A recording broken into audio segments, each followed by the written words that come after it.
உலகத்திலேயே மிகப்பெரிய நோய் சந்தேகம்தான். அது வந்துச்சுன்னா நம்மள மட்டும் இல்ல, நம்மள சுத்தி இருக்கிறவங்களையும் சாகடிச்சிடும்.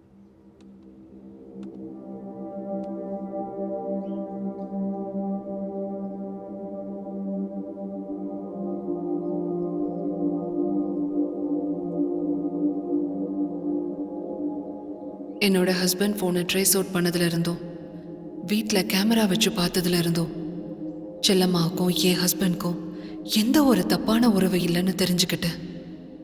அன்னைக்கு நான் ரொம்ப சந்தோஷமா இருந்தேன். 4 சுவத்துக்குள்ள இருக்கிற புருஷன் பொண்டாட்டி உறவுக்கான சாவிய 3வது மனுஷன் கிட்ட கொடுத்தா எப்ப வேணும்னாலும் நம்ம வாழ்க்கை திருடு போயிடும். என்னோட புருஷனை உளவு பார்க்கறதுக்காக கேமரா வச்சதுல எனக்கே தெரியாம கௌதம் என்னோட பாத்ரூம்லயும் கேமராவை செட் பண்ணிருக்கான்.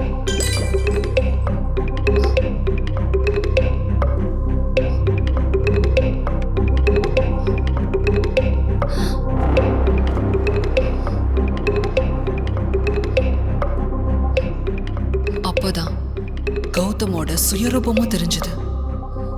அவன் என்னை யூஸ் பண்றதுக்கு டார்ச்சர் பண்ணான். அன்னைக்குதான் நினைச்சு பார்த்தேன், புருஷன்றது எவ்வளோ பெரிய உன்னதமான உறவுன்னு. பெத்தவங்களை மறந்து, கூட பிறந்தவங்கள இழந்து, பொண்டாட்டிக்கிட்ட பேச்சு ஏச்சு எல்லாத்தையும் கேட்டுக்கிட்டு ஏன் நம்ம கூட வாழணும்? 500க்கும் 1000க்கும் கிடைக்கிற சுகத்துக்கா? இல்ல, அன்புக்கும் பாசத்துக்கும். இப்பேற்பட்ட வாழ்க்கைய நீயா நானான்னு சண்டை போட்டு தொலைச்சிட்டோமேன்னு அப்ப நான் முடிவெடுத்தேன். என் ஹஸ்பண்ட் கிட்ட நம்ம தோத்து போறதுனால தப்பே இல்லைன்னு. செல்லம்மாவையும் வேலையை விட்டு நிறுத்திட்டேன். கௌதம் கிட்ட இருந்தும் டார்ச்சர் வரல. என் ஹஸ்பண்ட் 2 நாள் வீட்டுக்கு வராததுதான் எனக்கு ஒரே சந்தேகமா இருக்கு. இதுதான் சார் நடந்தது.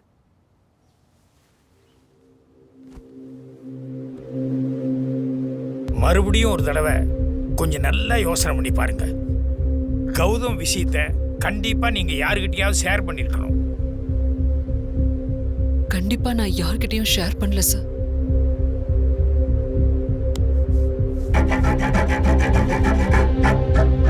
நீங்க யாருக்கிட்டையும் ஷேர் பண்ணல, ஆனா கௌதம் மிரட்டப்பட்டிருக்கான். எங்கேயோ இடிக்குதே. காட் ப்ராமிஸா எனக்கு எதுவுமே தெரியாது சார். இப்போ என் ஹஸ்பண்ட்க்கு என்ன சார் ஆச்சு? சொல்லுங்க பாண்டியன். வணக்கங்கய்யா. காந்தராஜ் யூஸ் பண்ணிட்டு இருந்த மொபைலை இங்க ஒரு பார்ல வேலை பார்க்குற பையன் யூஸ் பண்ணிட்டு இருக்காங்க. அப்படியா? ஆனா அவன் இன்னொரு ஆள்கிட்ட வந்து விலைக்கு வாங்கியிருக்காங்க. அவன் யாருன்னு கண்டுபிடிச்சிட்டீங்களா? விசாரிச்சுக்கிட்டு இருக்கோம்யா. சீக்கிரம் அவன் யாருங்கிறத கண்டுபிடிங்க. ஏன்னா அவனை கண்டுபிடிக்கிறத வச்சுதான் இந்த கேஸ்ல ஃபர்தர் ரூட்டே நமக்கு கிடைக்க போகுது. ஓகே, ஆகட்டுங்கய்யா. கண்டுபிடிச்சிட்டு எனக்கு இன்ஃபார்ம் பண்ணுங்க. ஓகே, வணக்கம்யா.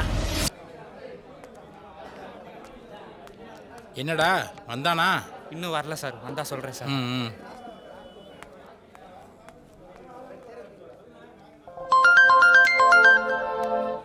என்ன சார், பார் மூடுற டைம் ஆயிடுச்சு.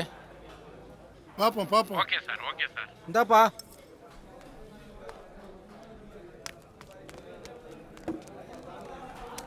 கவுட்டர்ண்ணா. 2 கோட்டரா?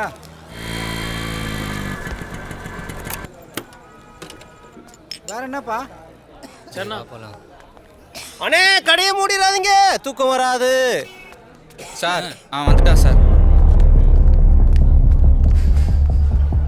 கடை மூடுற கடைசி நிமிஷத்துல சரக்கு வாங்குறது ஒரு கிக்கு தான். என்ன சொல்றீங்க? சார் அவன் தான் சார். சார், நான் எத்தனை படத்தில் பார்த்துருக்கேன். உங்களுக்கு யாரும் கிடைக்கலனா என்ன மாதிரி அப்புறம் நீங்கள் தானே தூக்கி உள்ளே போடுறீங்க. ஏய், நடிக்காம ஒழுங்கு மரியாதை ஒத்துக்கோ. போலீஸ் அடி வாங்கின ஜென்மத்துக்கும் எந்திரிக்க மாட்டேன். எத்தனுக்கு எத்த யமகாதகன்னு சொல்லுவாங்களே, அதோட மொத்த உருவண்டாண்டி. சார், இதெல்லாம் ஓல்டு சார். என்ன ஓல்டு? சுனாமியிலே ஸ்விம்மிங் அடிக்கிறவன்டா நீ அப்படின்னா அது லேட்டஸ்ட்டு. எட்டி உதச்சுனா பாரு. போன தடவையும் இதே மாதிரி டயலாக் பேசி தானே என்னை கவுத்துனேன். யார் சார் கவுத்துனா? மனசாட்சியே இல்லாமல் மர்டர் கேஸை போட்டு ஒத்துக்கனா நான் எப்படி சார் ஒத்துக்க முடியும்? மனசாட்சியை பத்தி நீ பேசுறியா? உன்னை எட்டி ஒரே ஒரு விதி. என்னையா? செல்லம்மா ஸ்டேஷனுக்கு கூட்டு வந்தாச்சியா. வர்றேன். அன்பு சொல்லுங்க சார். இவன் உசுறு மட்டும் போகக்கூடாது, மற்றபடி பின்னி எடு. இல்ல உசுரே போனாலும் பரவாயில்ல, பின்னி எடு. சரிங்க சார். சார் அன்புன்னு பேர் வச்சிருக்கீங்க, கொஞ்சம் அதை மனசில் வச்சுக்கிட்டு அடிங்க சார். ஏமா உன் ஐயா கூப்பிடுறாரு, உள்ள போ.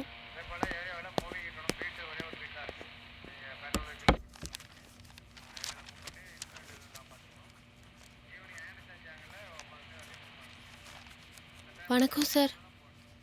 வணக்கம். செல்லம்மாவா? ஆமா சார். உட்காருமா. பரவாயில்ல சார்.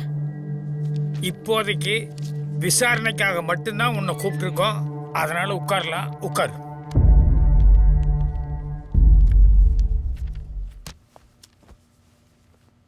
காந்தராஜ் அப்படிங்கிறவர் உனக்கு தெரியுமா?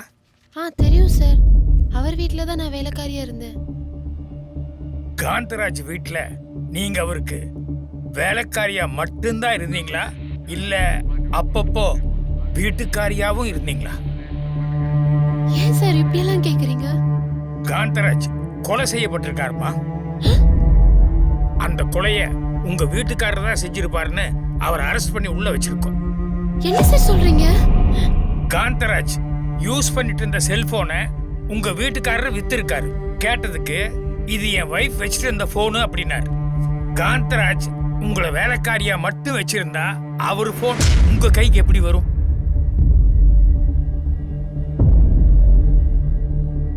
நாங்க இது வரைக்கும் உங்க வீட்டுக்காரரை மட்டும்தான் தப்பு செஞ்சிருப்பாருன்னு நினைச்சிட்டு இருக்கோம். நீங்க ஓப்பனா எல்லா உண்மையும் சொல்லன்னா ஒருவேளை உங்களுக்கும் இதுல பங்கு இருக்கும் அப்படின்னு நாங்க சந்தேகப்பட வேண்டியிருக்கோம். அவர் சொல்றது உண்மைதான் சார். அவர் என்ன வச்சிருக்காரு. என்கிட்ட வீடியோ கால் பேசணுன்றதுக்காக அவர் போனை கொடுத்துட்டு 2 நாளைக்கு முன்ன அவர் புது போன் ஒன்று வாங்கினாரு. உங்ககிட்ட போன் கொடுத்த அன்னைக்கு காந்தராஜ் வழக்கம் போலதான் இருந்தாரா, இல்ல வேற மாதிரி ஏதாவது டிஸ்டர்பான மூட்ல இருந்தாரா?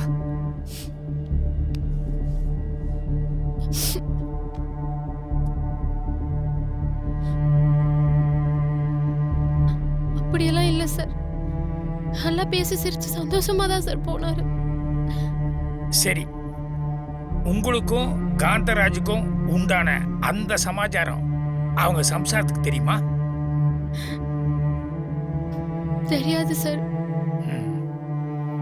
சரி, உங்க 2 பேருக்குள்ள அந்த லிங்க் எப்ப ஸ்டார்ட் ஆச்சு? நான் வேலையை விட்டு நின்னதுக்கு அப்புறம் அவரை ஒரு நாள் நான் கோவில்ல பார்த்தேன் சார். சார் வணக்கம் சார். செல்லம்மா எப்படி இருக்க? என்னாச்சு, ஏன் வேலைக்கு வர மாட்டேங்கிற? இல்ல சார், மேடம் தான் வேலைக்கு வர வேணான்னாங்க. இல்லையே, நீ தான் வேலைக்கு வரப்போறது இல்லைன்னு போன்லயே சொன்னியாமே, என்னம்மா என்னாச்சு? அதெல்லாம் இல்ல சார், அவங்க தான் ஃபோன் பண்ணி வேலைக்கு வர வேணான்னு சொன்னாங்க. கொஞ்ச நாளா அவளும் ஒரு மாதிரி தான் இருக்கா. சார் உங்களுக்கு கௌதம்னு யாராவது ரிலேஷன் இருக்காங்களா? அப்படி யாரும் இல்லையே, ஏன் கேக்குற? இல்ல, அவரு அடிக்கடி வீட்டுக்கு வரும்போது மேடம் அப்செட் ஆயிடுறாங்க, அதான். இதை ஏன் என்கிட்ட சொல்லல? சாரி சார், அவர் உங்க ரிலேஷன் நினைச்சேன். என்ன நடக்குதுன்னே ஒன்னும் தெரியல செல்லம்மா. சரி, நான் வரேன்.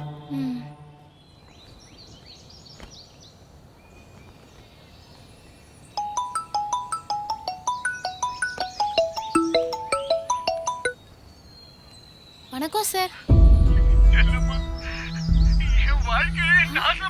ஐயோ சார், அழாதீங்க. என்ன சார் ஆச்சு? செல்லம்மா, நீ அன்னைக்கு கோயில்ல சொன்னல, நான் வீட்டுக்கு வந்து நைட்டு அவ தூங்கும் போது போன் எடுத்து பார்த்தேன். யாரோ ஒருத்தன் நிர்வாணமா அவளை வீடியோ எடுத்து அனுப்பியிருக்கா. செல்லம்மா, ஏதோ தப்பு பண்றான்னு நினைக்கிறேன் செல்லம்மா. ஐயோ சார், நீங்க இப்படி குழந்தை மாதிரி அழலாமா? அத கொஞ்சம் அழுகைய நிப்பாட்டுங்க சார். ப்ளீஸ் சார், சொன்னா கேளுங்க. உறவு உறவுகள்லேயே அதிக நாட்கள் ஒன்றா இருக்க உறவு புருஷன் பொண்டாட்டி உறவு தான் சார். ஆனால் அந்த உறவே சரியில்லைன்னா நம்ம வாழ்கிற மொத்த வாழ்க்கையும் வேஸ்ட்டு தானே சார்.